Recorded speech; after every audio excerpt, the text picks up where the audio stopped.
ఓకేనా? మీడియా మిత్రులందరికీ నమస్కారం. సహచర మాజీ మంత్రివర్యులు పెద్దలు శ్రీ మహమూద్ అలీ గారు, శ్రీ ప్రశాంత్ రెడ్డి గారు, శ్రీ శ్రీనివాస్ గౌడ్ గారు, శ్రీ కొప్పుల ఈశ్వర్ గారు, శాసనసభ్యులు శ్రీ గోపాల్ గారు, గౌరవ పార్లమెంట్ సభ్యులు మాజీ స్పీకర్ పెద్దలు శ్రీ సురేష్ రెడ్డి గారు, అందరికీ నమస్కారం. మీ ద్వారా రాష్ట్ర ప్రజానీకానికి అందరికీ కూడా నమస్కారం. మొన్న రంగారెడ్డి జిల్లా, వికారాబాద్ జిల్లా లగచర్లలో జరిగినటువంటి ఆ ఘటనకు సంబంధించి ఆ తదుపరి జరిగినటువంటి పరిణామాల్లో రైతుల్ని, అదేవిధంగా మాజీ శాసనసభ్యుడు శ్రీ పట్నం నరేందర్ రెడ్డి గారిని క్రిమినల్ కేసులో పెట్టి వాళ్ళందరినీ కూడా రిమాండ్కి తరలించటం, దీన్ని మేము తీవ్రంగా ఖండిస్తున్నాం. పరిష్కారం కేసులు పెట్టి జైలుకు పంపడం కాదు. సమస్య అంటూ ఉంటే ఒకవేళ ఆ సమస్య ఉత్పన్నం కావడానికి కారణాలను అన్వేషించకుండా ఒక ప్రజాస్వామ్య ప్రభుత్వం కారణాల లోతుల్లోకి పోయి ప్రజల్ని ఒప్పించి చేయాల్సినటువంటి పనులను మేము బలవంతంగా చేస్తామంటే మరి ప్రజల నుంచి వచ్చేటువంటి తిరుగుబాటును ఎదుర్కోవడానికి కూడా ప్రభుత్వాలు సిద్ధంగా ఉండాల్సి వస్తుంది. ఆ పరిస్థితి రాకుండా ముందు జాగ్రత్తగా వ్యవహరించేటువంటి బాధ్యత ప్రభుత్వానికి ఉంటుంది ఎప్పుడైనా. అందుకోసమే ఆ కేసుల్ని తక్షణం విత్డ్రా చేయాలని చెప్పి మేము డిమాండ్ చేస్తూ ఉన్నాం. ఇదేదో విత్డ్రా చేయమని మేము డిమాండ్ చేస్తే లేదా ప్రజల పక్షాన లేదా రైతుల పక్షాన మాట్లాడితే ఆ ఘటననేదో లేదా అటువంటి ఘటనలనేదో మేము పురమాయిస్తున్నామనో లేకుంటే వాటిని బలపరుస్తున్నామో అనేటువంటి అవగాహన సరైనది కాదు. ముందు అటువంటివి ఎందుకు జరుగుతున్నాయో భవిష్యత్తులో పునరావృతం కూడా కాకుండా ఏం చేయాలనో ప్రభుత్వం ముందు చూపుతో వ్యవహరించాలి. ఇక్కడ మేము నొక్కి చెప్పదలుచుకున్నది రాష్ట్ర ప్రజానీకానికి కూడా తెలవలసినటువంటి విషయము, అదేదో బీఆర్ఎస్ కుట్ర చేసేదో చేసింది అనేటువంటి కుట్ర ఎక్కడండి? బహిరంగంగా ప్రజలు తిరుగుబాటు చేస్తే అది కుట్ర ఎట్లయితుంది? బహిరంగంగా తిరుగుబాటు చేసిన ప్రజలు, ఆ తిరుగుబాటు కారణమేంది? బాధ్యులు ఎవరు? ఎవరిదా నియోజకవర్గం? సాక్షాత్తు గౌరవ ముఖ్యమంత్రి ప్రాతినిధ్యం వహించేటువంటి నియోజకవర్గం. ఆ నియోజకవర్గ ప్రజలు దయదలిచి గెలిపిస్తేనే కదా ఇవాళ మీరు రాష్ట్ర ముఖ్యమంత్రిగా ఉన్నారు. మరి మీరు అక్కడ ఒక ప్రాజెక్టు పెట్టదలుచుకున్నప్పుడు, ఫార్మాసిటీకి సంబంధించిన క్లస్టర్స్ అక్కడ ఏర్పాటు చేయదలుచుకున్నప్పుడు ప్రజల్ని ఒప్పించే బాధ్యత ఎవరిది? ముఖ్యమంత్రిగా కాదు, ముందుగా స్థానిక శాసనసభ్యుడిగా మీ మీద ఉంది కదా బాధ్యత. ఎన్నిసార్లు పోయినారు? ఎన్నిసార్లు ప్రజల మధ్యలో కూర్చున్నారు? ఎన్నిసార్లు ప్రజలను ఒప్పించే ప్రయత్నం చేసినారు? గతంలో బీఆర్ఎస్ ప్రభుత్వం కేసీఆర్ నాయకత్వంలో కేటీఆర్ మంత్రిగా ఉండగా ఫార్మాసిటీ కోసం అదే రంగారెడ్డి జిల్లాలో 12,000 పైచిలకు ఎకరాల భూమిని రైతుల్ని ఒప్పించి భూసేకరణ చేసి ఫార్మాసిటీ కోసమే కేటాయించి డెడికేటెడ్గా ల్యాండ్ అక్వైర్ చేసి సిద్ధంగా పెట్టినటువంటి దాన్ని మీరు ప్రభుత్వంలోకి వచ్చినాక దాన్ని రద్దు చేసి మాకు బుద్ధి పుట్టినతోనే ఇంకోటి చేస్తామంటే అందులో ఉన్న ఔచిత్యం ఏంటి అసలు? మీ ప్రభుత్వం కాంగ్రెస్ లెడ్ యూపీఏ ప్రభుత్వం ఉన్నప్పుడే కదా 2013 ల్యాండ్ అక్విజిషన్ యాక్ట్ వచ్చింది. అంతకు ముందు ఉండేటువంటి భూసేకరణ చట్టాన్ని సవరణ చేసి భూసేకరణను మరింత కష్టతరం చేసినటువంటిదే యూపీఏ ప్రభుత్వం యొక్క 2013 ల్యాండ్ అక్విజిషన్ యాక్ట్. ఈ దేశంలో ఎక్కడ ప్రజోపయోగం కోసం ఏ ప్రాజెక్టు కోసమైనా ఎక్కడ సేకరణ చేయదలుచుకున్నా 190 ఆటంకాలను కల్పిస్తున్నదే మీ చట్టం, మీరు తెచ్చిన చట్టమే. అటువంటి 2013 భూసేకరణ చట్టంలో ఉండేటువంటి నిబంధనలను, కఠిన నిబంధనలను అధిగమించి ప్రజల్ని ఒప్పించి ఫార్మాసిటీ కోసం ఆ ఎల్ల ముచ్చర్ల దగ్గర 12,000 పైచిలకు ఎకరాలను మా ప్రభుత్వం ఆనాడు కేసీఆర్ నాయకత్వాన, కేటీఆర్ నాయకత్వాన సేకరించి రెడీగా పెట్టింది. దాన్ని వాడుకునే విఘ్నత ప్రదర్శించకుండా ఈరోజు అమాంతంగా పోయి అది పక్కకు పెట్టేసి నాకు బుద్ధి పుట్టినతోనే పోయి రైతులు వద్దన్నా కాదన్నా నేను బలవంతంగా తీసుకుంటా, సాక్షాత్తు ఆయన అన్న బహిరంగంగా ఒక రాజ్యాంగేతర శక్తి, ఆయన వార్డు మెంబర్ కూడా కాదు కనీసం, ఇప్పుడు ఆంక్షల నడమైన 200 వాహనాలు పెట్టుకొని పోతే పోలీసు వాళ్ళు అనుమతిస్తారు. డీజీపీ గారు బాధ్యత వహించారా మీరు దీనికి? పోలీస్ యంత్రాంగం బాధ్యత వహించారా దీనికి? అధికార యంత్రాంగం బాధ్యత వహించారా దీనికి? సాక్షాత్తు అక్కడ ప్రాతినిధ్యం వహించేటువంటి గౌరవ పార్లమెంట్ సభ్యురాలు సోదరిమణి శ్రీమతి అరుణ గారు పోవడానికి ప్రయత్నం చేస్తే కూడా ఆమెను కూడా ఆటంకపరిచిపోనియరే.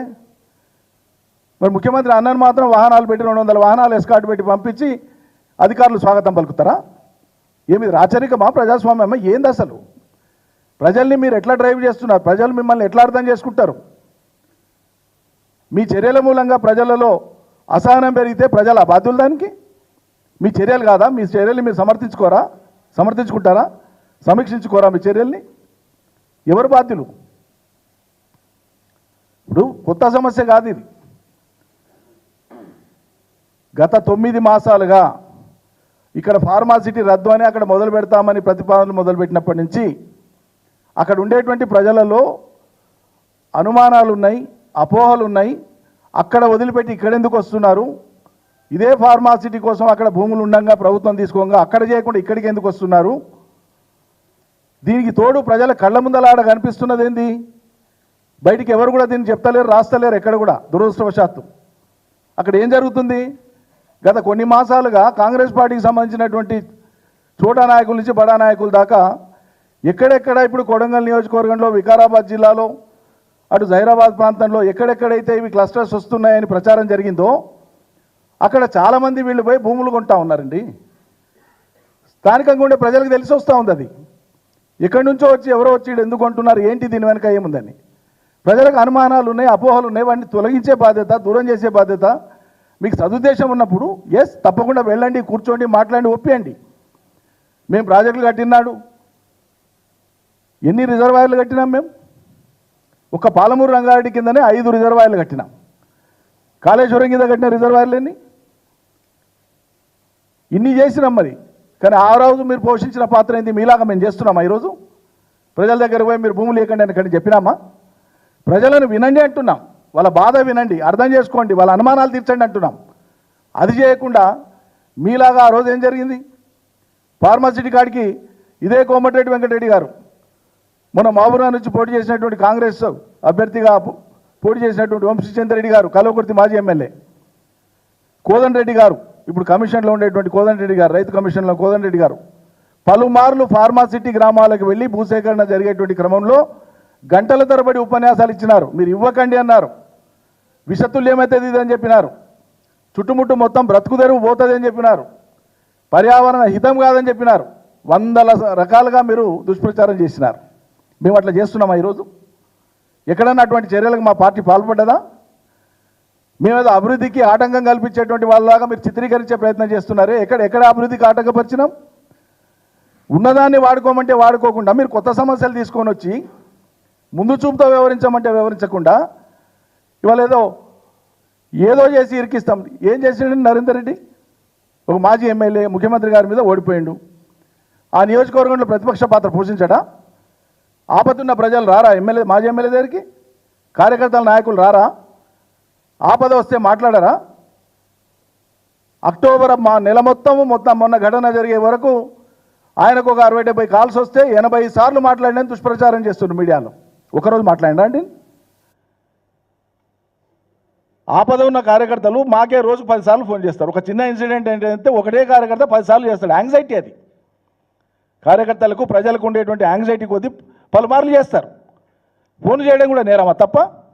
మరి అదే మీకు ప్రామాణికమైతే అక్కడున్న కార్యకర్తలు ఎవరో నరేందర్ రెడ్డి గారికి ఇన్నిసార్లు చేసిండ్రు కాబట్టి, ఆ నరేందర్ రెడ్డి గారు కేటీఆర్ గారికి చేసిండ్రు కాబట్టి కేటీఆర్ కూడా పాత్ర ఉందని ఏదో చిలిపి చిన్నపిల్లల శాస్త్రాలు. ఇలా చిల్డ్రన్స్ డే, పండిట్ నెహ్రూ యొక్క పుట్టినరోజు, బాలల దినోత్సవం ప్రపంచవ్యాప్తంగా.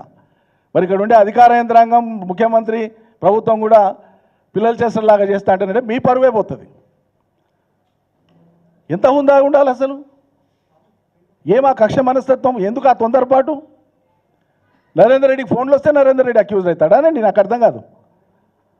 మరి అదే ప్రామాణికమైతే నరేందర్ రెడ్డి గారి నుంచి వచ్చినటువంటి ఫోన్కు కేటీఆర్ గారి బాధ్యులైతే, కేటీఆర్ గారికి ఫోన్లు వచ్చినందుకే ఆయన కారణమైతే, మరి వెంబడే కేటీఆర్ గారు అదే రోజు స్థానిక జిల్లా వ్యవసాయ అధికారులకు మాట్లాడినరు. అదే రోజు డీజీపీ గారికి కూడా మాట్లాడింది. మరి వాళ్ళు కూడా ఇప్పుడు అక్యూజ్డ్ కావాలి మీ లెక్కన. కేటీఆర్ ఇంటర్ను డీజీపీకి చేసిండు, అగ్రికల్చర్ ఆఫీసర్ చేసిండు ఫోను. మరి ఆయన నుంచి పోయిన ఫోన్లో కూడా అదే అట్రాక్ట్ అవుతుంది కదా. ఏంది హేతుబద్ధత ఎక్కడుంది? చట్టబద్ధత ఎక్కడుంది?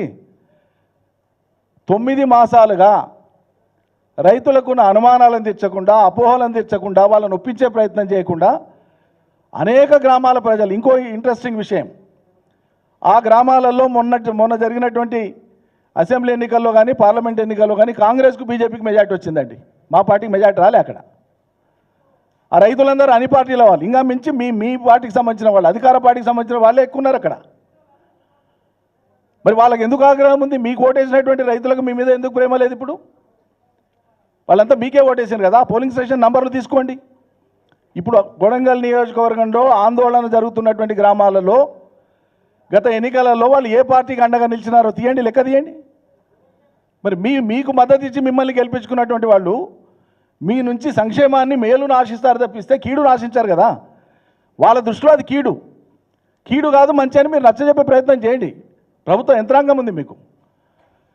ఓ గ్రామానికి పోయినటువంటి అధికారులకు, ప్రజల దృష్టిలో ప్రజలకు, జనసామాన్య చదువురాని జనము, పైగా గిరిజనులు ఉన్నారు, వాళ్ళు పాపం వాళ్ళకి ఆందోళన ఉంది, బాధ ఉంది. వచ్చినప్పుడు ఈయన కలెక్టరు, ఈయన ఎంఆర్ఓ, ఈయన ఆర్డీఓ, ఈయన విలేజ్ అసిస్టెంట్ పేర్లు మెడగట్టుకొని ఉంటారా అండి వాళ్ళు గుర్తుపట్టికే? ఇంకో పక్క కలెక్టర్ గారే first statement and early statement of the district magistrate is నా మీద దాడి జరగలేదు. ఇది మీడియాలో వచ్చింది. నేను ఎంఫాటిక్గా చెప్తున్నా, ఒక్కడి నుంచి చెప్తున్నా, సాక్షాత్తు కలెక్టర్ గారు చెప్పినటువంటి మాట, first statement of the collector, నా మీద ఎటువంటి దాడి జరగలేదు, రికార్డ్ అయ్యింది అది. ఇప్పుడు ఆయన కంప్లైంట్ కూడా కాదు, డిఎస్పీ ఇచ్చిన కంప్లైంట్ మీద కేసు పెడతారు. ఈ క్షణానికి ఆయన విట్నెస్ కూడా కాదు. రేపు చేస్తారేమో ఈ ప్రెస్ కాన్ఫరెన్స్ తర్వాత, తెలియదు, పాయింట్ ఇస్తున్నాం కాబట్టి ఆ గ్రామాల రైతులందరూ అన్ని పార్టీల వాళ్ళు ఉన్నారు, ఆందోళన ఉంది వాళ్లకు. ఈ ఆందోళనను చల్లబుచ్చేటువంటి చర్యలు, సాంత్వనపరిచేటువంటి చర్యలు చేయకుండా మీ వైఫల్యం మూలంగా, మీ నిర్వాహకం మూలంగా రాష్ట్ర స్థాయిలోనే కాదు దేశ స్థాయిలో మీ పరువు పోయిందనేటువంటి ఒక భావన గురై, అవమాన భారానికి గురై ఇలా మీరు దాన్ని రైతుల మీద కక్ష కట్టి వాళ్ళని జైలుకు పంపించి మేము పగదా సాధిస్తామంటేనంటే ఇది ప్రభుత్వం వివరించే పని కాదు. ఇది ఒకవేళ నిజంగా కూడా మీ అంతర్గత విచారణలో, బహిరంగ విచారణలో ఎక్కడైనా నిజంగా ప్రజల నుంచి ఏదైనా తొందరపాటు జరిగి ఉంటే కూడా, ఒకవేళ జరిగి ఉంటే మీ లెక్క ప్రకారంగా ప్రభుత్వం పెద్ద మనసు చేసుకోవాలి. ఇది పద్ధతి కాదు, ప్రభుత్వం మీకోసం ఉంది, ఇది మీ ప్రభుత్వం, మీకు ఏం కావాలో చెప్పండి చేస్తామనాలి తప్ప కక్ష కట్టి ఏం బ్రిటిష్ వాళ్ళ ప్రభుత్వం అనండి నాకు అర్థం కాదు. ఎందుకంటే నైజాం రూలా, చక్రవర్తుల రూలా, గలం ఎత్తితే మేము జైలుకు పంపిస్తాం, కాల్ చేస్తాం, చంపేస్తాం. పైగా సాక్షాత్తు ముఖ్యమంత్రి గారు మాట్లాడతారు.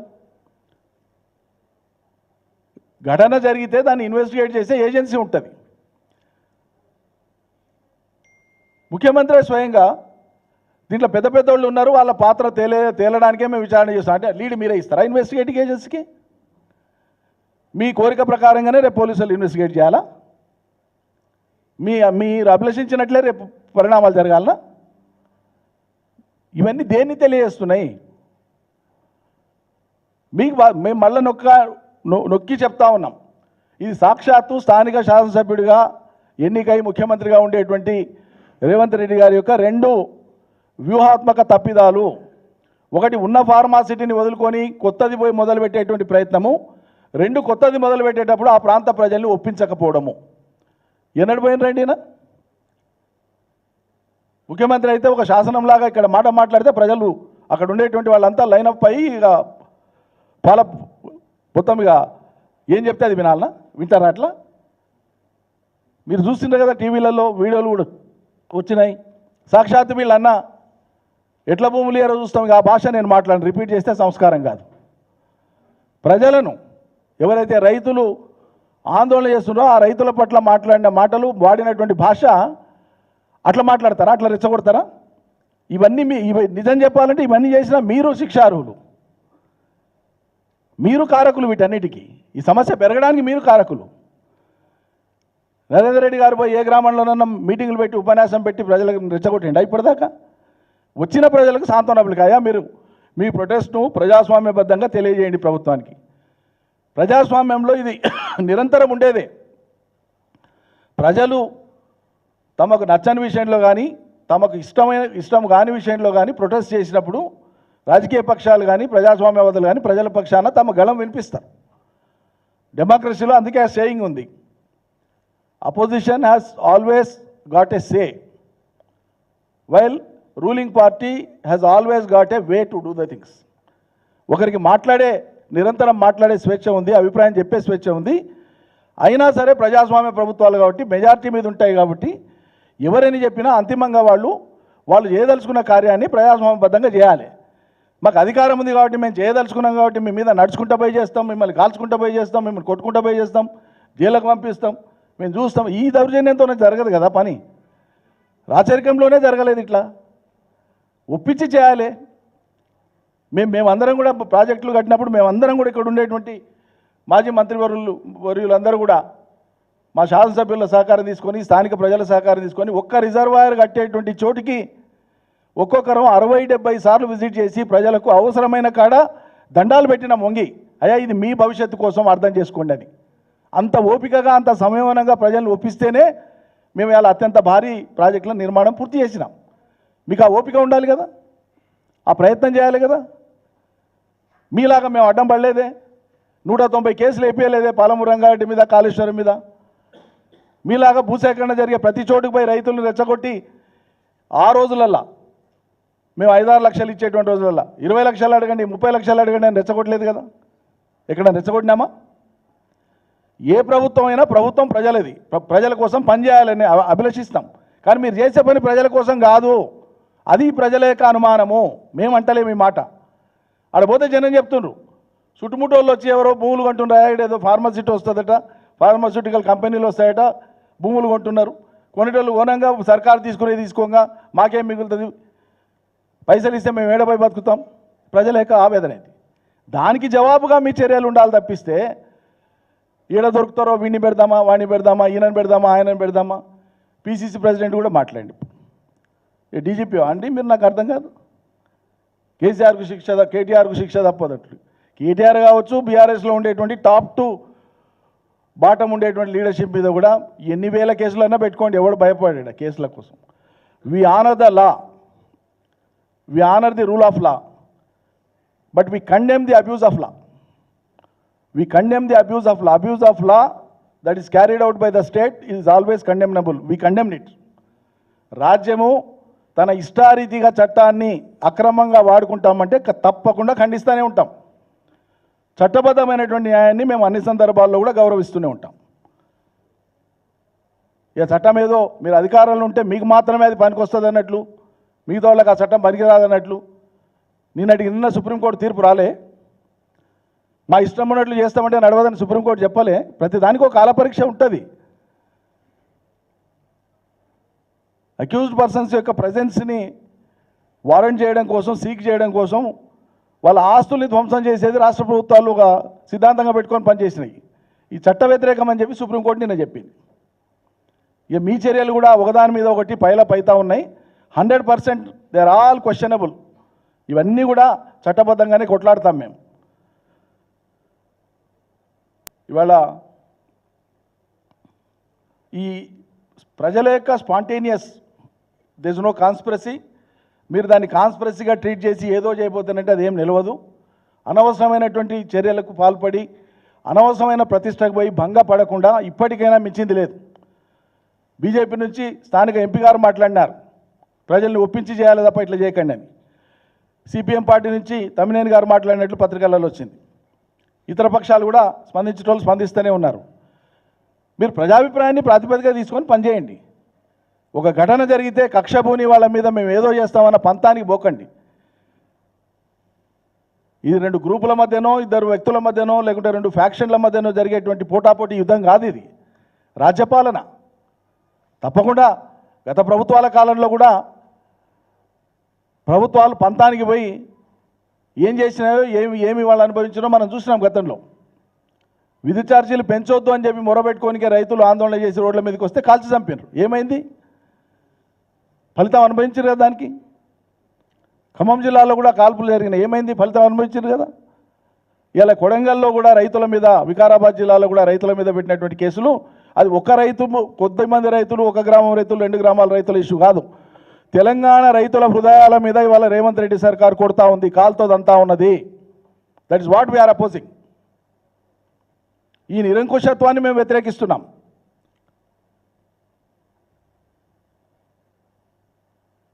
నేను ఇంతకుముందు చెప్పినట్లే, ఒకవేళ అక్కడ ఏదైనా జరిగి ఉంటే పెద్ద మనసు చేసుకొని మీరు కౌన్సిలింగ్ చేయండి. అటువంటి పరిస్థితి ఇంకెక్కడైనా ల్యాండ్ ఎక్విజిషన్ జరిగే చోట రాకుండా ముందస్తు చర్యలు తీసుకోండి. మేము సిద్ధంగా ఉన్నాం. ఒక అపోజిషన్ పార్టీగా ప్రజల పక్షాన వాయిస్ వినిపిస్తాం. వాళ్ళ వాయిస్ వినండి. ప్రజలు కన్విన్స్ అవుతానంటే మేమెందుకు కన్విన్స్ కావండి? మేము కూడా కన్విన్స్ అవుతాం, ప్రజలు కన్విన్స్ అయితే. కానీ కన్విన్స్ చేసే బాధ్యత ఎవరిది? మీది కాదా? మేము శాసనం చేస్తాం, మీరు పడి ఉండాల్సిందే, మీరు వినాల్సిందే. ఈ ధోరణి ఎక్కడిది?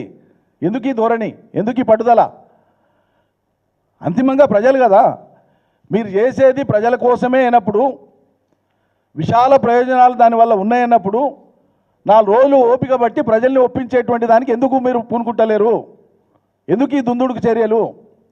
ఎందుకు ఈ కక్ష సాధింపు చర్యలు? ఎందుకు ఈ పంతాలు? కాబట్టి మరొకసారి మేము విజ్ఞప్తి చేస్తున్నాం, అదేవిధంగా డిమాండ్ కూడా చేస్తున్నాం. కేసు విత్డ్రా చేసుకోవాలి, కేసెస్ విత్డ్రా చేసుకోవాలి. అనవసరమైన పంతాలకు పోవద్దు. విత్డ్రా చేసుకోవాలంటే మేము ఏదో భయపడుతున్నామని కాదు. మీరు ఎన్ని పెట్టినా పెట్టండి, కానీ రైతుల పక్షాన మాట్లాడడం మా ధర్మం. రైతుల ఆత్మగౌరవాన్ని పెంచింది, రైతుల యొక్క ఆత్మవిశ్వాసాన్ని పెంచింది మా పార్టీ ప్రభుత్వం ఆనాడు కేసీఆర్ నాయకత్వాన. ఇలా మీరు రైతులకు సంఖ్యలేసి జైళ్ళకి తీసుకొని పోతుంటేనంటే మేము చూస్తూ ఊరుకోం. రైతుల పక్షాన మేము కూడా అవసరమైతే రేపు మూకుమ్మడి జైలు భరోలకు కూడా తెలంగాణ రైతాంగం సిద్ధమవుతుంది. దానికి అవకాశం ఇవ్వకుండా విజ్ఞతతో ప్రదర్శించేటువంటి బాధ్యత ప్రభుత్వాన్ని అని చెప్పి హెచ్చరిస్తా ఉన్నాం. Thank you.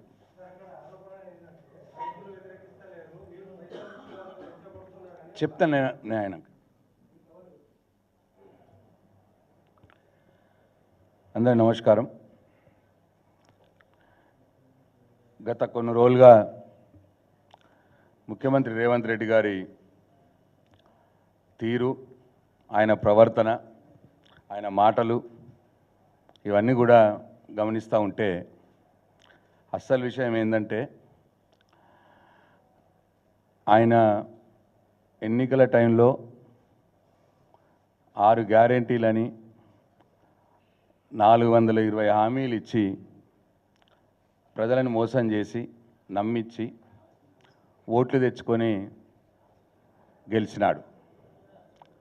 మొదలు నేను ఇచ్చిన 6 గ్యారెంటీలు కొన్ని డిసెంబర్ 9 నాడే అమలు చేస్తా అన్నాడు, తర్వాత 100 రోజులకు అమలు చేస్తా అన్నాడు, తర్వాత దసరా అన్నాడు. ఇప్పుడు 100 రోజులు పోయింది, 200 పోయింది, 300 రోజులు పోయినాయి, 360 రోజులు దగ్గరికి వస్తూ ఉన్నాయి. ఆయన ఇచ్చిన రుణమాఫీ అమలు కాలేదు. ఆయన ఇచ్చిన రైతు భరోసా ఇవ్వకపోగా ఉన్న రైతు బంధుని ఎగ్గొట్టిండు. 500 వడ్ల బోనస్ అది అమలైతలేదు, దాన్ని ఎగ్గొట్టిండు, కిరికిరి పెట్టిండు, సన్నము దొడ్డు అని. 2000 4000 చేస్తే పెన్షన్ అన్నాడు, అది లేదు. 2500 ప్రతి మహిళకి ఇస్తా అన్నాడు, అది లేదు. విద్యార్థులకు 5 లక్షల భరోసా కార్డు అన్నాడు, అది లేదు. ఇట్లా ఏది కూడా వాళ్ళు చెప్పిన హామీలు, ముఖ్యమైన హామీలు ఏది కూడా అమలు చేయని పరిస్థితి ఉన్నది. దీన్ని బీఆర్ఎస్ పార్టీ పక్షాన మా నాయకులు, ముఖ్యంగా కేటీఆర్ గారు, హరీష్ రావు గారు, ఇట్లందరూ కూడా రోజు నిలదీస్తూ ఉన్నారు ప్రభుత్వాన్ని. ఆ హామీలు అమలు చేయక ప్రజల నుంచి వచ్చే నిరసనలు, ప్రతిపక్షాలు చేస్తున్నటువంటి నిలదీతలు ఇవన్నిటిని తట్టుకోలేక డైవర్షన్ పాలిటిక్స్ చేయాలంటే ఏం చేయాలి?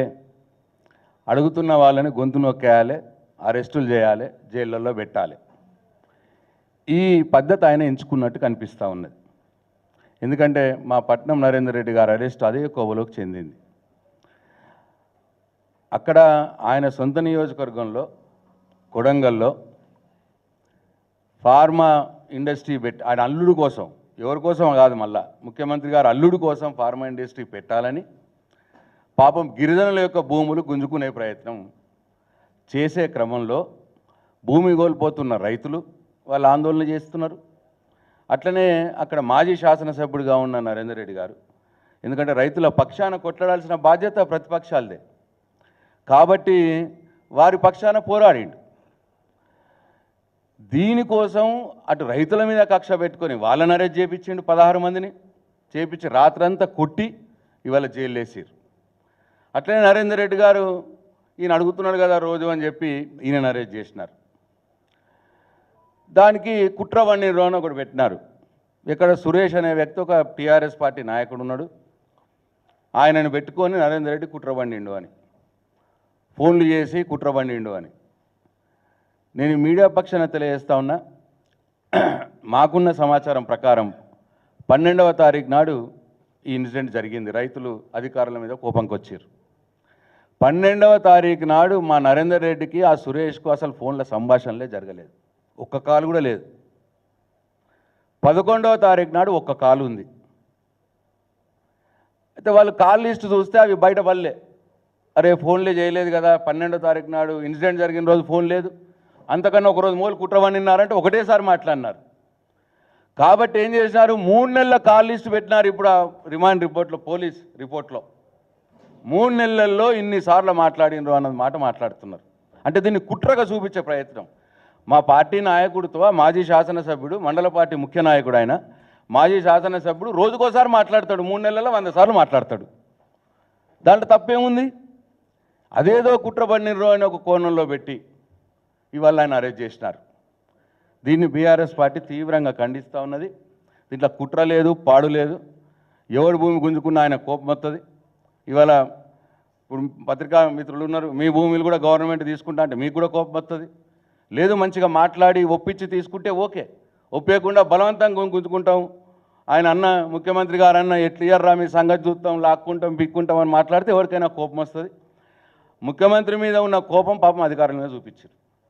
కాబట్టి దీంట్లో ఎవ్వరి కుట్ర లేదు. ఇక దీంట్లో ఏంది, ఆయనకు రేవంత్ రెడ్డికి ఒక ఫోబియా పట్టుకున్నది. అది మెంటల్లీ డిసైడ్ అయిపోయింది. ఆయన ఎట్లనే కేటీఆర్ని అరెస్ట్ చేయాలి అని చెప్పి మొన్నేమో కార్ రేస్ లేదో అన్నాడు. ఆ కార్ రేస్లో ఏముంది, ఏమీ లేదని అధికారులు చెప్పారు. ఏముంది కార్ రేస్లో? ఆ బాధ్యత కేటీఆరే అన్నాడు. అవునండి 55 కోట్లు మేము ఒక కంపెనీకి ఇచ్చినాము, రెండోసారి కార్ రేసులు ఆర్గనైజ్ చేస్తా అంటే మీ ప్రభుత్వం వచ్చినాక మాకొద్దు కార్ రేసులు అన్నారు, పోయినాయో డబ్బులు, మీరు పెడితే ఆ డబ్బులన్నీ ఉపయోగపడేదని ఓపెన్గా చెప్పినాడు కేసీఆర్. దాంట్లో బహిరంగంగానే చెప్పినాడు. దాంట్లో ఏమీ లేదని, మళ్ళీ ఇదేదో దొరికింది కదా దీంట్లో ఇరికిద్దాం అని చెప్పి కేటీఆర్ అట పట్నం మహేందర్ రెడ్డికి ఫోన్ చేసి మాట్లాడిండట. 100% మాట్లాడతాడు కేటీఆర్. ఎందుకు మాట్లాడు పట్నం మహేందర్ రెడ్డి గారికి, పట్నం నరేందర్ రెడ్డి గారితో? ఆయన మా నాయకుడు, మా పార్టీ వర్కింగ్ ప్రెసిడెంట్ కేటీఆర్. ఒకసారి కాకపోతే 10 సార్లు మాట్లాడతాడు. ఎస్ అన్న, రైతులు ఇట్లా ప్రాబ్లం ఉంది, భూములు గుంజుకుంటున్నారు, రైతులు ఆందోళన చెందుతున్నారు అంటే మా కేటీఆర్ చెప్తాడు నరేందర్ రెడ్డి గారికి, ఎస్ నువ్వు రైతుల పక్షాన నుండి పోరాడు నరేందర్ అని చెప్తాడు. దాంట్లో కుట్ర ఏమున్నది? బహిరంగంగానే వాళ్ళే వచ్చి కేటీఆర్ గారిని వచ్చి కలిసినారు తెలంగాణ భవన్లో, రైతులు వచ్చి బహిరంగంగానే కలిసినారు. దాంట్లో కుట్ర ఏముంది? ఏదో ఒకటి చేసి అరెస్ట్ చేయాలి. బీఆర్ఎస్ పార్టీలో ఉన్న నాయకులందరిని అరెస్ట్ చేయాలి. అరెస్ట్ చేసి జైళ్ళలో పెడితే అడిగేటోడు ఉన్నాడు అనుకుంటున్నాడు రేవంత్ రెడ్డి. రేవంత్ రెడ్డి గారు మీరు ఒకటి గుర్తుంచుకోండి, బీఆర్ఎస్ పార్టీలో ఉన్న నాయకులు కేసీఆర్ గారు తీర్చిదిద్దినటువంటి ఉద్యమ సింహాలు. మీరు నన్ను అరెస్ట్ చేసి అనుకోరి బాల్కొండలో ఎవడు అడిగేటోడు ఉండడు అనుకుంటారేమో, ఇంకో 100 మంది కేసీఆర్లు పుడతారు బాల్కొండల నీ ప్రభుత్వాన్ని నిలదీయటానికి, నువ్వు ఇచ్చిన హామీలు ఎగవేస్తున్నందుకు నిన్ను నిలదీయటానికి. అంతేగాని అందరినీ జైల్లో వేస్తే అయిపోద్ది అనుకుంటున్నామేమో. ప్రతి ఊరికి ఒక కేసీఆర్ పుడతాడు. మీరు ఎంత నిర్బంధించినా, మమ్మల్ని ఎంత గొంతు నొక్కేయాలని ప్రయత్నం చేసినా నీ వైఫల్యాలను మేము ఎత్తి చూపుతూనే ఉంటాం. మీ హామీలు అమలు చేసేదానికి మీ వెంట పడుతూనే ఉంటాం. నువ్వు ఇది కుట్రా పిట్రా ఏదో పెట్టి ఏదో కేసులు పెట్టి జైలు వేస్తామని అంటే భయపడ్డాడు ఎవరు లేడు ఇక్కడ. అయినా అవినీతి పార్టీ మీది. పిసిసి మహేష్ కుమార్ గౌడ్ గారు అంటున్నారు కేటీఆర్ మొదటి ముద్దాయట. అప్పుడే కేటీఆర్ మొదటి ముద్దాయని పిసిసి ప్రెసిడెంట్ ఎట్లా చెప్తాడు? అంటే మొదలే పోలీసు వాళ్ళకి చెప్తున్నారన్నట మీరు. ఆ బాధ్యతతోటే మాట్లాడుతున్నాడు ఆయన పిసిసి ప్రెసిడెంట్. ఎందుకు కేటీఆర్ మొదటి ముద్ద అవుతాడు? ప్రత్యక్షంగా కేటీఆర్ ఉన్నాడా, నరేందర్ రెడ్డి ఉన్నాడా? ఎట్లయితారు? అంటే మొదలే నువ్వు చెప్పేసి లీడ్ ఇస్తున్నావు ఈ గవర్నమెంట్కి. అసలు కాంగ్రెస్ పార్టీయే అవినీతి. సాక్షాత్తు మీ మీ మాజీ ప్రధాని, మీ పార్టీ నాయకుడు రాజీవ్ గాంధీ ఇరుక్కున్నది బోఫర్స్ కేసులో. పదవి ఊడగొట్టుకున్నాడు బోఫర్స్ కేసుతోటి. మీరు ఇరుక్కున్నారు. మీ మొత్తం కాంగ్రెస్ పార్టీ పైనుంచి కింది దానికి సోనియా గాంధీ ఇండియన్ హెరాల్డ్ కేసులో మీ అగ్రనాయకులే అవినీతిలో ఇరుక్కపోయి ప్రజలతోటి చీకొట్టించుకొని ఓడిపోయిన సంగతి మీది, ఓడిపోయిన చరిత్ర మీది. మా కేటీఆర్ అటువంటి వాడు కాదు. కాబట్టి మీరు ఎంత నిర్బంధం చేసి మా గొంతు నొక్కాలని ప్రయత్నం చేసినా, ఎన్ని కుట్రలు చేసి మమ్మల్ని అందరినీ జైలు చేయాలని మీరు ప్రయత్నం చేసినా మేము ఆగేది లేదు, భయపడేది లేదు, వెనుకపోయేది లేదు.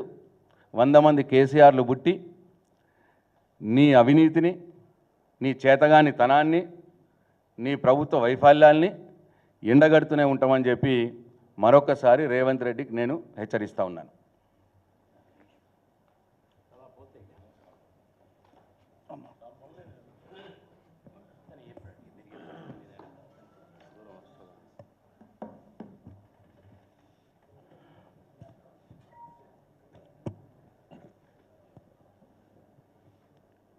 అందరికీ నమస్కారం.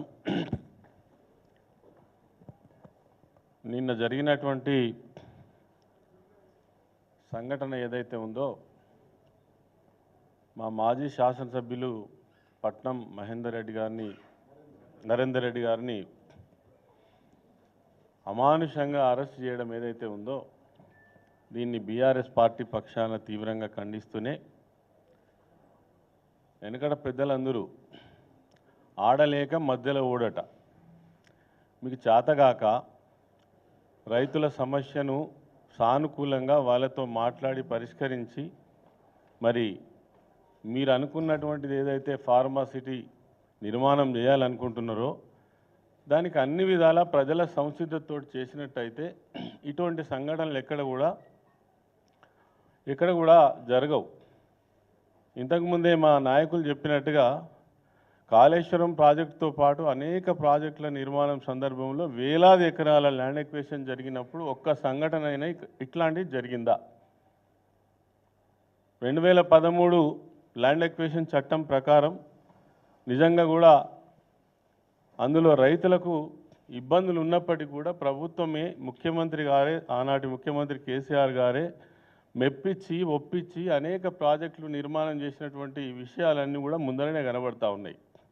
అయినా మరి దాన్ని గమనించకుండా, ఒక ప్రభుత్వ వైఫల్యాన్ని గుర్తించకుండా మూర్ఖంగా బీఆర్ఎస్ పార్టీ పైన నెపం పెట్టడం అనేటువంటిది ఇది ఎంతవరకు సమంజసమో ఒక్కసారి సమాజం అంతా గమనిస్తుంది. కాంగ్రెస్ పార్టీ నాయకులకు తెలియక కాదు, దీన్ని ఈ అపవాదును ఏ విధంగా మరి బీఆర్ఎస్ పార్టీ మీద రుద్దాలనే ఒక దుర్మార్గమైన ప్రయత్నం జరుగుతుంది. అంతేకాదు, అసలు ఈ దాడి ఎవరి మీద జరిగినట్టు? స్వయంగా ముఖ్యమంత్రి నియోజకవర్గంలో ఆయన చేస్తున్నటువంటి ప్రయత్నానికి వ్యతిరేకంగా రైతులు కడుపు మండి, ఎక్కడన్నా ఇప్పటి వరకు మనకి హిస్టరీలో మరి ఒక కలెక్టర్ మీద దాడి జరిగిన సంఘటన ఉన్నదా? కలెక్టర్ మీద జరిగిన దాడి కాదు ఇది. స్వయంగా ముఖ్యమంత్రి రేవంత్ రెడ్డి పైన జరిగిన దాడిగా భావించాల్సినటువంటి అవసరం ఉన్నది. అది గుర్తించకుండా, వాళ్ళ సమస్యకు పరిష్కారం చెప్పకుండా, అసలు ఇంతకుముందే మా నిరంజన్ రెడ్డి గారు చెప్పినట్టు మీ ప్రయత్నం ఏం జరిగింది? అదే ముఖ్యమంత్రిగా నీ సొంత నియోజకవర్గంలో ఎన్నిసార్లు ప్రయత్నం చేసినావు? నీకు పోవడానికి వీలు కాకపోతే నీ ముఖ్యమంత్రి కార్యాలయానికి రైతులను ఎన్నిసార్లు పిలిపించుకున్నావు? ఎన్నిసార్లు చర్చలు చేసినావు? ఇంకా ఇప్పటికి కూడా అదే మూర్ఖమైన మాటలు మాట్లాడుకుంటూ ఖచ్చితంగా మేము ఎవరైతే బీఆర్ఎస్ పార్టీకి సంబంధించినటువంటి నాయకులపైన కఠినమైన చర్యలు తీసుకుంటాం, బాధ్యులమైన తీసుకోండి, కానీ అబద్ధాలు చెప్పి కాదు. దీంట్లో కేటీఆర్కి ఏం సంబంధం? నరేందర్ రెడ్డికి ఏం సంబంధం? అక్కడ ప్రజలకు సంబంధించినటువంటి సమస్య వచ్చినప్పుడు స్పందించడం అనేటువంటిది ప్రజాస్వామ్య పద్ధతులలో అక్కడ ఉన్నటువంటి స్థానిక నాయకునిగా వారి బాధ్యత. ఫోన్లు మాట్లాడుకున్నారని ఇవన్నీ కూడా ఒక కట్టు కథలు. తర్వాత మాజీ శాసనసభ్యులు పట్నం నరేందర్ రెడ్డి గారు అరెస్ట్ చేసే పద్ధతి ఇదేనా? మీరు రమ్మంటే పోలీస్ స్టేషన్కి రారా? మామూలు కానిస్టేబుల్ స్థాయి వాళ్ళు వచ్చి గురగుర గుంజుకపోతారా? ఇది ప్రజాస్వామ్యమా? గతంలో 10 సంవత్సరాలు మేము అధికారంలో ఉన్నప్పుడు ఫ్రెండ్లీ పోలీసింగ్ జరిగింది. ఇట్లనే జరిగిందా? ఇక్కడ అరెస్టులు జరిగినాయా? ఇలాంటి పద్ధతి జరిగిందా? అసలు ఏం పద్ధతి ఇది? ఇదొక ప్రభుత్వమా? ఇదొక నిర్వహణనా? అదేవిధంగా పెద్దలు మంత్రివాళ్ళు పొంగులేటి శ్రీనివాసరెడ్డి గారు ఒక ఎపిసోడ్ లాగా మాట్లాడుతున్నాడు. ఆయన విదేశీ పర్యటనలో ఉన్నప్పుడు సీఎల్ నుంచి ఇప్పటి వరకు ఏం మాట్లాడుతున్నారు? రేపో బాంబు పేలుతుంది, ఎల్లుండో బాంబు పేలుతుంది, ఇవాళ కేసీఆర్ అరెస్టు, రేపు కేటీఆర్ అరెస్టు. అంటే ఏమనుకుంటున్నారు అసలు? ఒక పోలీస్ వ్యవస్థ యంత్రాంగం, అదేవిధంగా పోలీసు యంత్రాంగంలో ఉండేటువంటి మరి ఈ క్రైమ్ అన్వేషణ చేసేటువంటి అనేక సంస్థలు, వాళ్ళకి ఎవ్వరికి సంబంధం లేకుండా మంత్రులే స్వయంగా మీరు ఇవాళ రేపు అరెస్ట్ అవుతారు, ఎల్లుండి అరెస్ట్ అవుతారు. దీని సంకేతం ఏంటి అసలు? ఇవాళ ఒక ప్రభుత్వం నిర్వహణ జరుగుతున్నట్టుగా ఉందా ఈ రాష్ట్రంలో? మీరు ప్రజలకు జవాబు చెప్పండి. బీఆర్ఎస్ పార్టీని నిందించడం కాదు, తెల్లారు లేస్తే కేసీఆర్ని నిందించడం, కేటీఆర్ని నిందించడం కాదు, ప్రజలకు సమాధానం చెప్పండి. ఇంతకుముందు మా మాజీ మంత్రివర్యులు మాట్లాడినట్టుగా మీరు ఇచ్చిన హామీలు ఏమైనాయి? ఒక్కదానికైనా సమాధానం చెప్తారా? సెక్యూరిటీ లేకుండా పోయి ప్రజల మధ్యన నిలబడి మాట్లాడే ధైర్యం ఉన్నదా? ఒక మాట అడుగుతున్నా నేను. అనేక ఉద్యమాలు జరిగినాయి.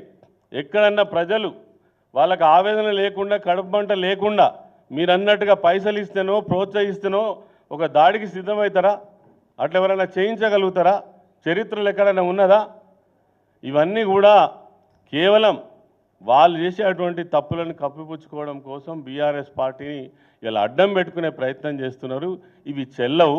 ప్రజలు నిశ్చితంగా గమనిస్తూ ఉన్నారు ప్రతి విషయాన్ని కూడా. ఇలా మీ పరిస్థితి ఏందో ప్రజల మధ్యలోకి పోతే తెలుస్తుంది మీ గురించి ఏం మాట్లాడుకుంటున్నారో. ఎక్కడి వ్యవస్థ అక్కడ 11 నెలలు అవుతుంది, ఇటున్న పుల్ల అటు పెట్టలే. అభివృద్ధి మొత్తం శూన్యం అయిపోయింది. ఇచ్చిన హామీలు మొత్తం ఎక్కడ పడి ఉన్నాయి. మీరు ఏం చేసిందని ఇంకా మీదికెళ్ళి సంబరాలు జరుపుతారట. ఈ రోజు నుంచే సంబరాలు ప్రారంభం కావచ్చు. దేనికి సంబరాలు? ఏం సాధించిందని, ఏం ఘనకార్యం చేసిందని ఒక్కటి చెప్పండి. మీరు అనుకునే గొప్పగా చెప్పుకున్న రుణమాఫీ అయినా పూర్తిగా అయిందా? మేమనుడు కాదు, రైతుల మధ్యలో పోయి మాట్లాడగలుగుతారా? ఇవన్నీ కూడా ఇప్పుడు ఉన్నటువంటి ప్రభుత్వం, రేవంత్ రెడ్డి ముఖ్యమంత్రి అనాలోచిత విధానం వల్లనే ప్రభుత్వం అంతా కూడా అస్తవ్యస్తమైంది. మొత్తం పరిపాలన మొత్తం చిన్న భిన్నమైంది. 10 సంవత్సరాల్లో కేసీఆర్ గారి నాయకత్వంలో ఏదైతే గొప్పగా నిర్మాణం చేసిందో అది మొత్తం కూడా వ్యవస్థ చిట్లిపోయింది. మరి ఇదంతా ప్రజలు చూస్తున్నారు. కాబట్టి ఈ సంఘటనకు సంబంధించి వెంటనే బీఆర్ఎస్ పార్టీ డిమాండ్ చేస్తుంది, వాళ్ళపైన పెట్టినటువంటి కేసులు విత్డ్రా చేయాలి.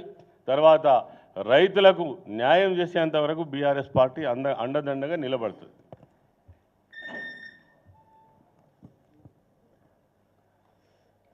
మీడియా మిత్రులకు అందరికీ నమస్కారం. పెద్దలందరూ కూడా చాలా విషయాలు చెప్పారు కనుక అవి రిపీట్ కాకుండా, మన జరిగినటువంటి దాడిలో అంటే గ్రామస్తులు ఘటన అంటే వాళ్ళే ప్రజలు ఒప్పుకున్నారు.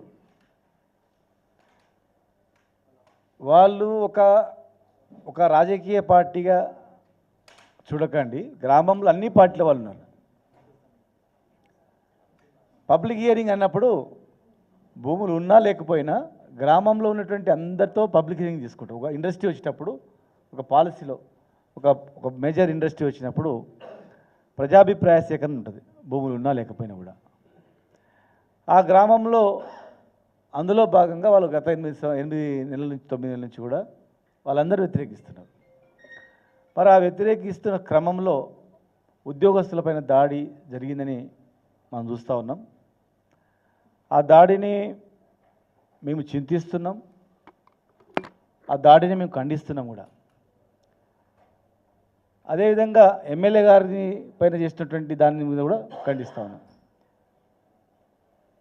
ఉద్యోగస్తుల మీద దాడిని ఎప్పుడు కూడా మేము మా పార్టీ తరఫున ప్రోత్సహించలే. ఫారెస్ట్ డిపార్ట్మెంట్ అధికారుల మీద దాడి చేస్తే స్వయంగా నాటి ముఖ్యమంత్రి గారు వారికి సరి అయినటువంటి అడవులకు మీరు ఒక్కరు పోకండి, మీకు బందోబస్తు తీసుకొని పోండి, బలగం తీసుకొని పోండి, ఆయుధాలు కూడా మీకు ఇస్తాం, పోలీస్ స్టేషన్ మాదిరిగా మీకు కల్పిస్తామని చెప్పి, రక్షణ కల్పిస్తామని చెప్పి వాళ్ళని పంపించడం జరిగింది. ఒక ఇరిగేషన్ అధికారులను 2015లో 16లో కొంతమంది నాయకులు దాడి చేసినప్పుడు కూడా స్వయంగా మేమే ఒక 200 కార్లతో ఇరిగేషన్ ఆఫీస్ నుంచి ర్యాలీ పంపినాం. అంటే అందరు తెలియాలని, ఎవరు కొట్టొద్దు, దాడులు చేయొద్దు, ఏదంటే ఇవ్వండి, అధికారులు పని చేయకపోతే పై వాళ్ళకు ఫిర్యాదు చేయండి అని చెప్పి. మొన్న 15 రోజుల క్రితం మేము గద్వాల వెళ్ళినప్పుడు ఇటిక్యాల ఎంఆర్ఓ అని ఒక కాంగ్రెస్ నాయకుడు కొట్టినని మా దగ్గరికి వచ్చింది. నేను స్వయంగా ఫోన్ నెంబర్ తీసుకొని అతను మాట్లాడిన. ఆయన పని చేయకపోతే కలెక్టర్ చెప్పండి, చీఫ్ సెక్రటరీ చెప్పండి, లేదు మన జిల్లానే కదా ముఖ్యమంత్రి గారు దృష్టి తీసుకెళ్ళండి, ట్రాన్స్ఫర్ చేయించండి, కొట్టే అధికారం మీకు ఎక్కడిది. కాబట్టి ఇక్కడ ఏమైందంటే ఇదే విషయం కూడా వాళ్ళని అడగడం జరిగింది. పోయిన విలేకరులు కూడా అడిగారంట, సార్ మాకేం తెలియదు, చదువు రాదు మాకు, మరి మా భూములు పోతున్నాయి, మా బతుకుదేరు ఎట్లా, మేము ఎట్లా బతకాలా అనే దాంతోనే కోపం మీద, అనుకోకుండా కోపం మీద చేసింది తప్ప అని చెప్పడం. ఏది ఏమైనా కూడా ఈ దాడిని మా పార్టీ తరఫున కానీ మేము కానీ ఎప్పుడు కూడా ప్రోత్సహించలేదు, దాన్ని ప్రోత్సహించము, ఖండిస్తున్నాం. ఖచ్చితంగా కూడా ప్రభుత్వం కూడా ఒక పార్టీ చేసింది అని చెప్పి ప్రచారం చేయొద్దు. ఉద్యోగస్తులు కూడా గమనించాలి.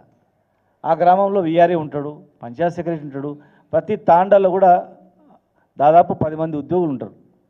మీరు కావాలంటే వాళ్ళని అడగండి, ఒక పార్టీగా డిసిజన్ తీసుకున్నదా, ఒక పార్టీ కార్యకర్తలే వద్దన్నారా, మిగతా పార్టీలన్నీ సహకరించినాయా, ఇండస్ట్రీ కావాలని కానీ భూములు ఇస్తామని కానీ సహకరించినాయా, ముక్కుమ్మడిగా గ్రామమే తీర్మానం చేస్తే అడగండి.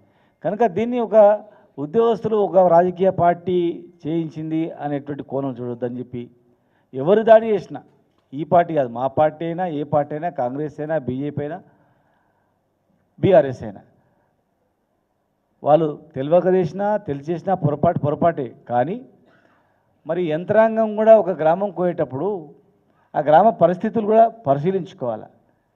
ఎవరో చెప్పగానే పోతున్నాం అనేది కూడా తప్పు కదా. పోలీసు ఉంది, రెవెన్యూ డిపార్ట్మెంట్ ఉంది, కావాలి విఆర్ఏలు ఉంటారు. కనుక దాడిని ఒక పార్టీ అని చిత్రీకరించి నమ్మొద్దు. అన్ని పార్టీ కార్యకర్తలు, అక్కడ ఉన్నటువంటి వాళ్ళు చదువుకున్న వాళ్ళు లేని వాళ్ళు అందరూ ఆక్రోషంతో సడన్గా చేసిందని మేము భావిస్తున్నాం. తప్పు చేసినా, ఎవరు చేసినా తప్పే, దాన్ని ఎవరు కూడా సమర్థించట్లేదు. 100% మేము ఎప్పుడూ సమర్థించలేదు. మేము 10 సంవత్సరాల ప్రభుత్వ హయాంలో కూడా ఏనాడు కూడా ఎవరైనా దాడి చేస్తే అసెంబ్లీలో మేమే మాట్లాడినాం, మా ఉద్యోగస్తులమే దాడి చేస్తారా ఏమనుకుంటున్నారని చెప్పి. కనుక ఈరోజు కూడా దయచేసి ఫ్యూచర్లో కూడా ఇటువంటి పరిస్థితులు వచ్చినప్పుడు మీరు వివిధ రూపాల ఉద్యమాలు చేయాలి తప్ప ఇలాంటి మంచిది కాదు. తెలంగాణ రాష్ట్రం ఏ రకంగా సాధించుకున్నామో, తెలంగాణ రాష్ట్ర సాధనలో ఏ రకమైనటువంటి పద్ధతులు అవలంబించినామో ఆ పద్ధతుల ద్వారా మరి ఏదైనా ప్రజా వ్యతిరేకంగా ఒక ఇండస్ట్రీ వచ్చినా, ప్రాజెక్ట్ వచ్చినా, ఇంకేది వచ్చినా కూడా ఆ పద్ధతుల ద్వారా పోవాలి తప్ప మరి ఈ రకంగా తొందర పడొద్దని చెప్పి కూడా మేము తెలియజేస్తాను. Just conclude. అందరికీ నమస్కారం. ఇప్పుడే మా గౌరవ పార్టీ పెద్దలు చెప్పినట్టు ఎనీ టైప్ ఆఫ్ వైలెన్స్ని బీఆర్ఎస్ పార్టీ ఖండిస్తుంది. గతంలో కానీ, ఇప్పుడు కానీ, ఫ్యూచర్లో కానీ ఎప్పుడు కూడా బీఆర్ఎస్ ఏ రోజు కూడా హింసను ప్రోత్సహించలే. ఏ సాధించినా నాన్ వైలెంట్ రూపంగానే సాధించాం. ఈరోజున్న సబ్జెక్ట్ ప్రధానంగా ల్యాండ్ ఎక్విజిషన్ది. 2013లో సమగ్ర ల్యాండ్ ఎక్విజిషన్ యాక్ట్ని ఆ రోజున్న యూపీఏ ప్రభుత్వం కేంద్రంలో తీసుకొచ్చిన తర్వాత 1 సంవత్సరం లోపే ప్రభుత్వాలు మారిపోయాయి, తెలంగాణ రాష్ట్రం ఏర్పడింది.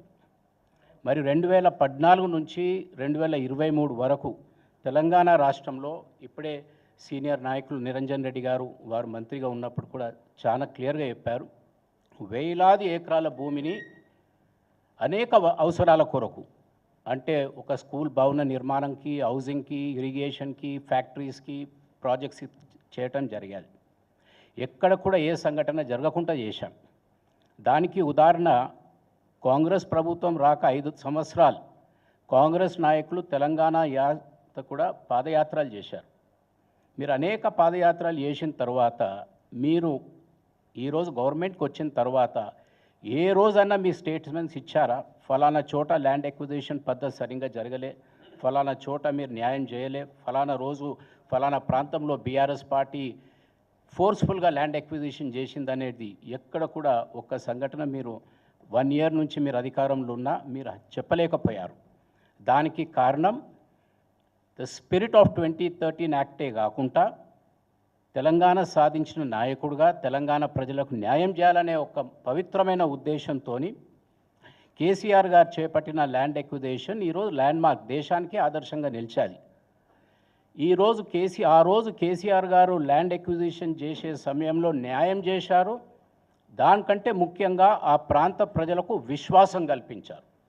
ఆ విశ్వాసం కల్పించడానికి కారణం ఫలానా చోట ఫ్యాక్టరీ వస్తుంది, ఇరిగేషన్ వస్తుంది, హౌసింగ్ వస్తుందంటే కంపల్సరీ ఇక్కడ ఇరిగేషన్ ప్రాజెక్ట్ వస్తుందంటే వచ్చేది. ఆ నమ్మకం, ఆ విశ్వాసం ఆ రోజు ప్రజల్లో ఉండే కాబట్టే ఎక్కడ కూడా ఇబ్బంది లేకుండా ఆ రోజు భూసేకరణ జరిగేది. మరి ఈరోజు ప్రభుత్వం, ముఖ్యమంత్రి గారి నియోజకవర్గంలో ఈ సంఘటన జరిగిందంటే దీన్ని లార్జర్ కాంటెక్స్లో చూసే అవసరం ఉంది. అదేంటంటే ఆ రోజుకి ఈ రోజుకున్న తేడా, ఆ రోజు భూసేకరణ చేశారు, కేసీఆర్ గారిపై విశ్వాసం ఉండే. ఈరోజు భూసేకరణ చేసే సమయంలో ఈ ప్రభుత్వం క్రెడిబిలిటీ లేదు, కోల్పోయాది అనేది స్పష్టంగా ఏర్పడుతుంది. అది కూడా ముఖ్యమంత్రి గారి నియోజకవర్గంలో. దానికి కారణం గత 1 ఇయర్ నుంచి మీ ప్రతి ఒక్క ఫెయిలియర్స్. మీరు తెలంగాణ ప్రజలకు మీరిచ్చిన వాగ్దానాలనే పక్కన పెడుతూ మీరు విశ్వాసం కల్పించలేని పరిస్థితుల్లో ఉన్నారు. ఈరోజు ముఖ్యమంత్రి గారి నియోజకవర్గంలో ప్రజలు దాని ప్రాజెక్ట్ని వ్యతిరేకిస్తున్నారంటే బహుశా నేను అనుకునేది భూసేకరణ జరుగుతుంది కానీ ప్రాజెక్ట్ అవుతుందో రాదో అనే విశ్వాసం కోల్పోయారు అక్కడ ప్రజలు. వారికి అటువంటి ఆలోచన రావడానికి కారణం గత సంవత్సరంలో జరుగుతున్న సంఘటనలు. మీరు ఫోర్స్ఫుల్గా చేస్తున్నారు కానీ చెప్పింది ఏడు కూడా అమలు కాలేదనేది ఇక్కడ స్పష్టంగా అర్థమవుతుంది. అండ్ ముఖ్యమంత్రి గారు, మీ నియోజకవర్గంలో ఇది ఒక రాంగ్ మెసేజ్ పోయాది. దీనికి భిన్నంగా మీరు ఎవరో దాన్ని రాజకీయం చేస్తూ ఏదో పబ్లిక్ అటెన్షన్ని డైవర్ట్ చేసే ప్రయత్నం చేస్తున్నారు కానీ అక్కడ న్యాయం చేసే ప్రయత్నం ఇంతవరకు జరుగుతలేదు. పబ్లిక్ అటెన్షన్తో పాటు పబ్లిక్ రిప్రజెంటేటివ్స్ ఎవరైతే ప్రజల కొరకు పోరాడుతున్నారో మరి వారిపై మీరు కేసులు పెట్టి అరెస్ట్ చేస్తా అనే ఒక ఏదైతే వార్తలు బయటకు వస్తున్నాయో దాన్ని మేము తీవ్రంగా ఖండిస్తున్నాం. ఎందుకంటే ఇప్పుడే మిత్రులు చెప్పినట్టు అంత పెద్ద ఉద్యమాన్ని 14 సంవత్సరాలు కేసీఆర్ గారి నాయకత్వంలో జరిగినప్పుడు మీరు రాశారు, నేషనల్ మీడియా రాశాది, అంతర్జాతీయ మీడియా కూడా రాశాది ఏంటంటే ఇంత శాంతియుతమైన ఉద్యమం బహుశా భారతదేశ చరిత్రలో ఒక రాష్ట్ర సాధన కొరకు ఎక్కడ జరగలేదనేది చెప్పారు. మరి అటువంటి పోరాటం చేసి రాష్ట్రాన్ని సాధించి రాష్ట్రాన్ని ఈరోజు భారతదేశంలో మోస్ట్ డెవలప్డ్ స్టేట్గా తీర్చిదిద్దిన కేసీఆర్ గారి నాయకత్వంలో ఇటువంటి హింసలు ప్రోత్సహిస్తారంటే ప్రజలు నమ్మరు, ప్రజలు గమనిస్తున్నారు. మీ ఫెయిలియర్స్ని మరి పక్కన పెట్టడానికి ఇటువంటి ప్రయత్నాలు చేస్తే, అరెస్టులు చేస్తే చేయండి. ఇక్కడ ఎవరు భయపడటం లేరు. మేము కోరేది ఈరోజు ఒకటి, రైతులకు న్యాయం చేయండి, రైతులకు విశ్వాసం కల్పించండి. ఉన్న ప్యాకేజ్తో పాటు ఒక పెద్ద ప్రాజెక్ట్ వస్తుందంటే అడిషనల్గా ఆ బెనిఫిట్ అక్కడున్న పేద ప్రజలకు ఇవ్వండి అనేదే ఈరోజు బీఆర్ఎస్ పార్టీ డిమాండ్. మీరు అక్రమ కేసులన్నీ కూడా తీసేయండి రైతులపైన. అండ్ ఫైనల్గా ఈ పోరాటన కొడగల్గా కావచ్చు, లేకుంటే మూసీ పైన కావచ్చు, ఇంకెక్కడైనా కావచ్చు, ప్రజలకు ఎక్కడ అన్యాయం జరుగుతుందో అక్కడ బీఆర్ఎస్ నాయకత్వం ఉంటుందని విశ్వాసం కల్పించడానికే ఈ ప్రెస్ ద్వారా రాష్ట్ర ప్రజలకు తెలియజేయడం జరుగుతుంది. Thank you.